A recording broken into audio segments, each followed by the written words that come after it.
The clock is ticking in your 20s, and there are only 6 financial goals that truly matter to set yourself up for financial success by the time you're 30. Skip even one of these, and you can add 10 years to your working life. Your 20s are when most people either build up their financial future or ruin it. So the first milestone to hit is to pay off as much debt as possible. And if you can pay all of it off, even better. Your 20s are for paying off stuff like your credit card debt, student loan debt, and car loan debt if you have some, instead of taking on more. And I'll break down how much everyone has in each of these categories. In 2025, the average credit card debt for Gen Z is $3,500, while millennials are nearly double that. So if you can shrink your debt into your 20s, then you're already getting ahead compared to others. Only 35% of consumers between 18 and 34 have paid off their credit cards in full. Thank you, I am in that category. If you aren't paying your credit card debt in full, then you're likely to fall into 2 categories. 1, you can afford to pay it off, but you just aren't. Or 2, you can't afford it at all. And if you're in the first category, then you're making a big mistake. Why? Interest will eat you alive, especially when average credit card interest rates are around 26%. Now, if you're in category 2, then watch these videos for how to pay off credit card debt fast. The biggest form of debt that you'll likely have in your 20s is going to be your student loan debt. Studies have shown that the average student loan borrower will pay $26,000 in interest alone over the life of their loan. Now, it varies state to state, but the average student loan debt for Americans under 30 is $23,795. Personally, my wife had a ton more student loan debt when she left school, and I wish she had seen this video then. But what really matters is how much money you're making compared to how much money you owe. This is important now more than ever because 1 in 3 student loan borrowers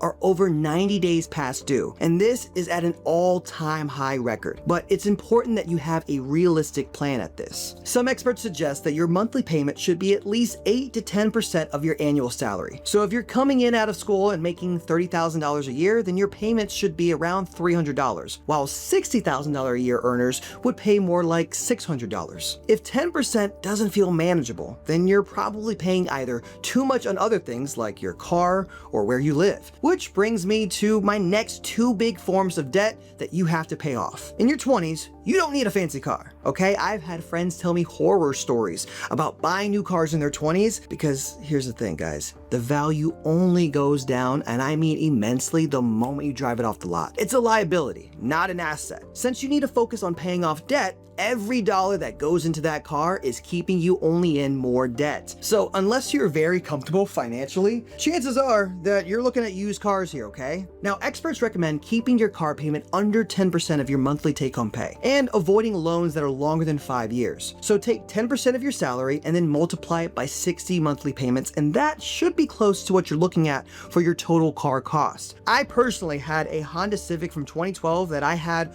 well over 200,000 miles on it and did not upgrade it at all until my early 30s, and I saved so much money doing so. Hashtag worth it. In your 20s, you'll also likely be living in an apartment for a bit. I know I did. Unless your parents are nice enough to let you stay with them, and you're also okay with listening to them make jokes about charging you rent every day. Your apartment should not be more than 30% of your gross income, which is the money that you make before taxes. So let's say you make $60,000 a year. That's $5,000 a month in gross income, which means that your apartment should be no more than $1,700. Again, this isn't a firm rule, and it's only a small piece of your financial puzzle. Another reason why it is so important to pay off your debt early is that it will ultimately help you build up your credit score. Studies have shown that the average credit score for someone in their 20s is around 680 to 700, which is considered good. But as you get older, you'll want to get into the high 700s as soon as possible to get the best rates possible. With a higher credit score, you can actually get approved for better loans that could save you tens, if not hundreds of thousands of dollars in your lifetime. And speaking of apartment living, I actually got to skip that first and last month's deposit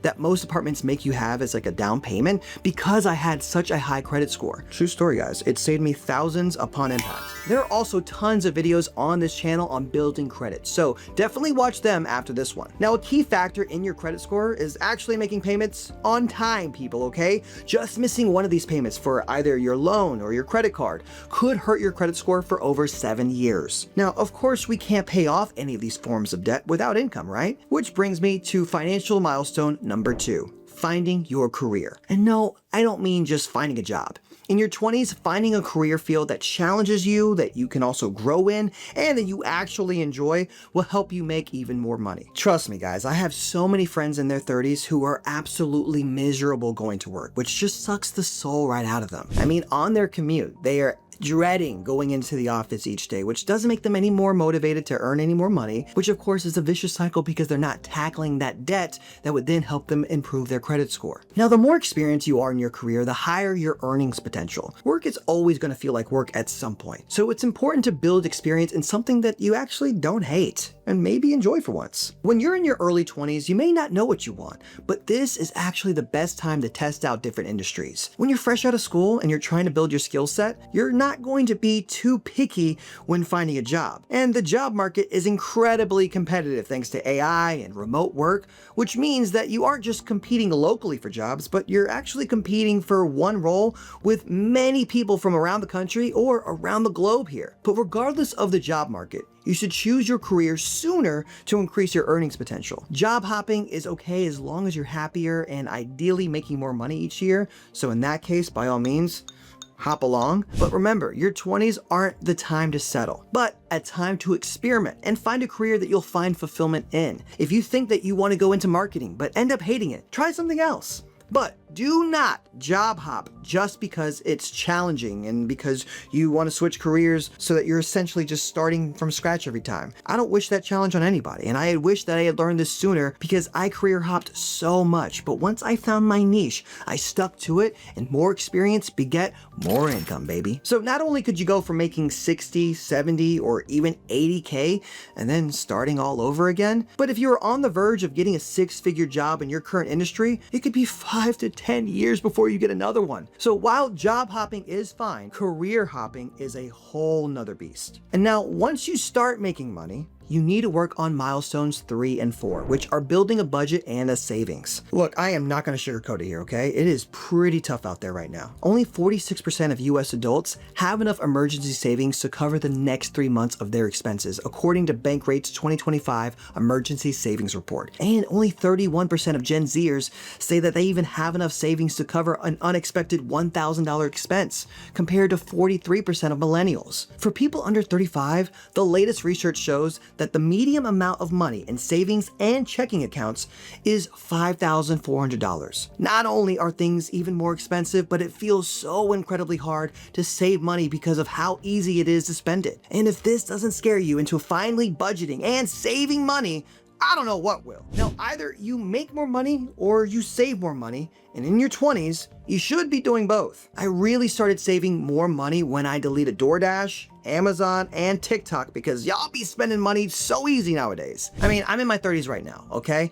And there was a time that if I really wanted to buy something, I had to get off the couch and actually go get that thing, okay? I know, the horror. Check this out. You actually had to manually enter in your credit card info every time you wanted to buy something online. Shocking. You guys couldn't survive. But now I can literally have anything I want online or straight from my phone and have it shipped to my house that same day. In my 20s, I paid off my debt. Through trial and error, mind you, but I found a career that I actually enjoyed and I saved money. Not to buy clothes unless I needed it. And I also didn't go out drinking and eating more than once or twice a week. And that 2012 Civic, yeah, I drove it to the ground, people. Now to make more money, you can either get promoted, get raises, or job hop for a higher salary, or you can start a side hustle. Personally, I took the free time from my work and invested it into myself, learning how to create content online, do some social media marketing, not just for myself, but for other businesses on the rise, and I was able to raise $10,000, which I invested immediately, and I'll cover in just a bit. But the thing that really helped me save my emergency savings in about 6 months' time and build my savings was my budgeting. Before you roll your eyes and be like, oh my gosh, budgeting, and just click off this video, you need to know that in my early 20s,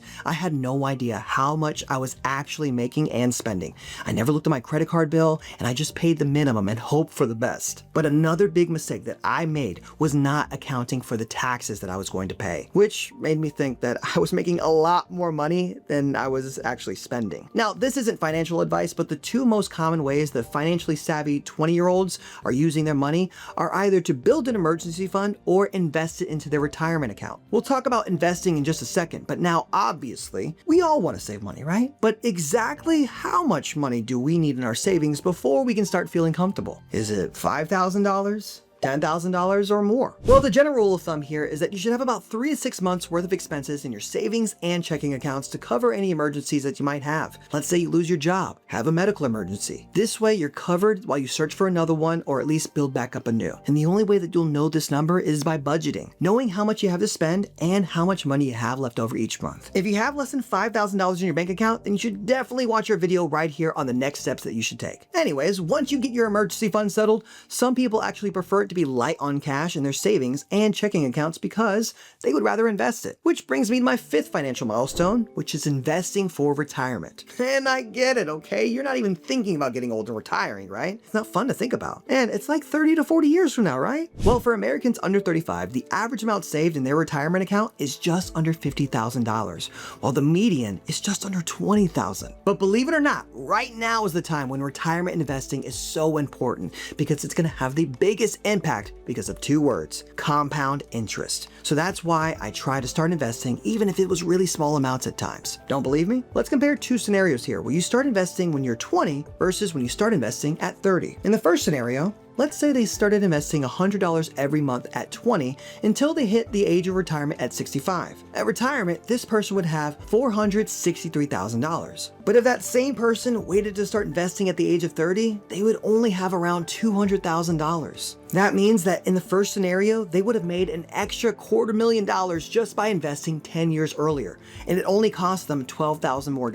In both charts, you can see that the growth doesn't really add up that fast. But later on in life, the savings go ballistic. So the sooner that you can start investing, the sooner you can benefit from compound interest. The 2 most common ways to contribute to your retirement are going to be auto-deducting that directly from your paycheck into your account, or if you take whatever leftover money that you might have from your cash flow and savings and then just manually contribute it there. But now if you have an employee 401k, then they might offer what's called an employer match. Well, they'll actually match some of that salary that you put into retirement up to a certain amount. So if I put in, let's say, $200 from my paycheck towards retirement, my job might put in $150. And I've actually been lucky enough to have some jobs where I've earned an extra $250 a month coming in just from that employee matching, even though I was going to contribute to my retirement anyway. So to me, it was basically free money. But regardless of whether your job sponsors a retirement account, you should open up a Roth IRA where your money can grow tax-free for the rest of your life. Even without that 401k match from those former employers, I still have my Roth IRA that I contribute to monthly. The 6th milestone for your 20s is to prepare for the inevitable big purchases coming in your 30s, or earlier if you play your cards right. About 1 in 3 people under 30 actually own a home, and the median age for that first-time home buyer is going up and up because people are owning homes later in life due to rising costs. Now, we can't predict what's going to happen in the housing market with prices either rising or falling, but no matter what, you really need to start preparing as if this is something you want to do. If you're in your early 20s and you want to buy a house, you have an advantage because you have more time to prepare for that rising housing costs. People in their late 20s and 30s could have never expected the years of COVID and what that did to the housing market. Home prices spiked massively in such a short amount of time, and it left most people unable to afford a home. But you have a lot more time to prepare if you are in your 20s to start investing now so that you can enjoy later. The first step to owning a home is getting a good or great credit score, like we talked about earlier. Right now, the median home price is $415,000. So if we can lower our interest rate by even just 0.5%, we could save tens of thousands of dollars. So please, for your own sake, don't ignore your credit score. Building credit is adulting. Regardless of how much money you make or how expensive that house is, the fact is your down payment will probably be in the 5 to 6 figures. So if you can start saving even just a little bit every month in a high interest savings account, you will be well on your way to affording that home when it comes to making that down payment. Now, if you don't have a high interest savings account, then watch this video right here. And if you want to buy a house, then watch this one right here. All the videos are actually going to be linked down in the description for you as well. But thank you all so much for watching, and I'll see you next time.